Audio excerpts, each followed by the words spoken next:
জননীং শারদাং দেবীং রামকৃষ্ণং জগদ্গুরুং পাদপদ্মে তয়ো সিত্বা প্রণমামি মুহুর্মুহু। স্বামী চেতনানন্দ লিখিত ধ্যানলোকে শ্রীমা সারদা দেবী উদ্বোধন থেকে প্রকাশিত বইটির আজ পঞ্চম পর্ব নিয়ে আলোচনা হবে। বিষয় দেবী সরস্বতীর বিদ্যাশিক্ষা। জয়রামবাটির পাঠশালা। সারদা ছিলেন বিদ্যাদায়িনী দেবী সরস্বতী।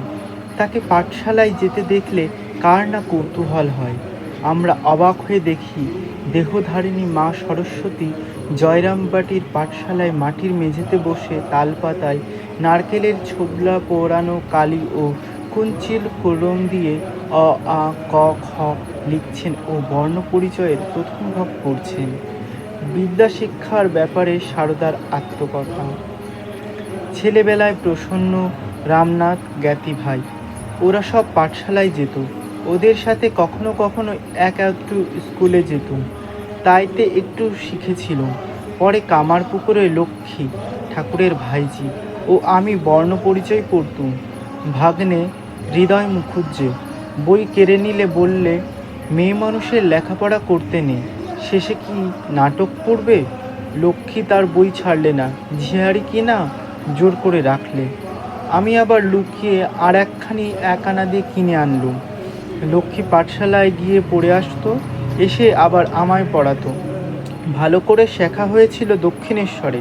ঠাকুর তখন শ্যামপুকুরে চিকিৎসার জন্য গিয়েছিলেন। একাটি আছি। অবমুখুজ্জের একটি মেয়ে গঙ্গা নাইতে আসতো। সে মাঝে মাঝে অনেকক্ষণ আমার কাছে থাকতো। সে রোজ নাইবার সময় পড়া দিত ও নিত্য বাগান থেকে যা শাক পাতা এখানে দিত তাই থেকে তাকে খুব যত্ন করে দিতুম। আমরা মায়ের মুখে তার বিদ্যাশিক্ষার কাহিনী শুনলাম। মা পড়তে পারতেন এ বিষয়ে প্রত্যক্ষদর্শী নিবেদিতা লিখেছেন, শ্রীমা পড়তে পারেন। রামায়ণ পাঠে অনেক সময় কাটে, কিন্তু লিখতে পারেন না। নিবেদিতা লোকমাতা, শঙ্করী প্রসাদ বসু, আনন্দ পাবলিশার্স, কলকাতা, 1968, প্রথম খণ্ড, পৃষ্ঠা 194। নিবেদিতা মাকে কখনো লিখতে দেখেননি। স্বামী অরূপানন্দ লিখেছেন, মা রামায়ণাদি পড়তেন, কিন্তু পত্রাদি লিখিতে তাহাকে কখনো দেখা যাইত না। শ্রী শ্রী মায়ের কথা, অখণ্ড, উদ্বোধন কার্যালয়, 2004, পৃষ্ঠা 148। কথাটি হলো লেখাপড়া। আগে লেখা, শেষে পড়া। আমাদের বিদ্যারম্ভ হয় হাতে করি দিয়ে। আমরা অ আ ক খ শিখি স্লেটে বা কাগজে লিখে, যা শিক্ষক হাত ধরে শেখান এবং তার উপর বারবার দাগ বোলাতে বলেন। এভাবে অক্ষর জ্ঞান হলে শিশু পড়তে শেখে। এ কথা হয়তো সত্য, মা নিজ হাতে কোনো চিঠি লেখেননি বা মানি অর্ডার কুপনে নাম সই করেননি, কিন্তু তার অক্ষর জ্ঞান ছিল। এই প্রসঙ্গে আমরা দুটি তথ্য পরিবেশন করছি।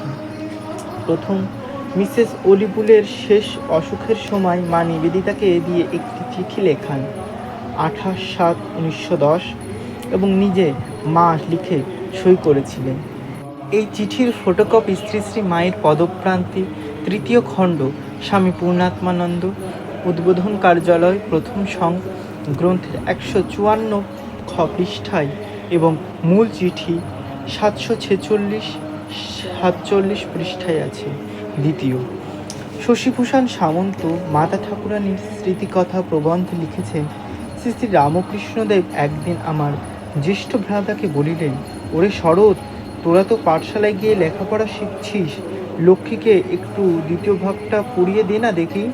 শ্রী শ্রী রামকৃষ্ণ দেবের এই নির্দেশের পর কিছুকাল তিনি মাতা ঠাকুরানী ও লক্ষ্মীমণি দেবীকে দ্বিতীয় ভাগ পড়াইয়াছিলেন। জ্যেষ্ঠ ভ্রাতাকে বলিতে শুনিয়াছি, মাতা ঠাকুরানী নিজের নাম লিখিতে পারিতেন। শ্রী শ্রী মায়ের পদপ্রান্তে, 4th খণ্ড, স্বামী পূর্ণাত্মানন্দ, উদ্বোধন কার্যালয়, প্রথম সং, পৃষ্ঠা 1142। উপরিউক্ত বিবরণটি শ্রী শ্রী রামকৃষ্ণ ভ্রাতুষ্পুত্রী শ্রী শ্রী লক্ষ্মীমণি দেবী গ্রন্থের কৃষ্ণচন্দ্র সেনগুপ্ত 160 পৃষ্ঠায় এইভাবে লিপিবদ্ধ হয়েছে। লক্ষ্মীমণি দেবী।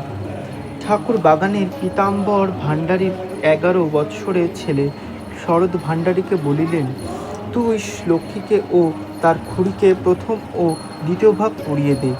এই দুই ভাগ শেষ হইলে এবং তাহারা সামান্য লিখিতে পারিলে ঠাকুর তাহাদিগকে বলিলেন, আর লেখাপড়া শিখতে হবে না, এখন রামায়ণাদি ধর্মপুস্তক বেশ পড়তে পারবে।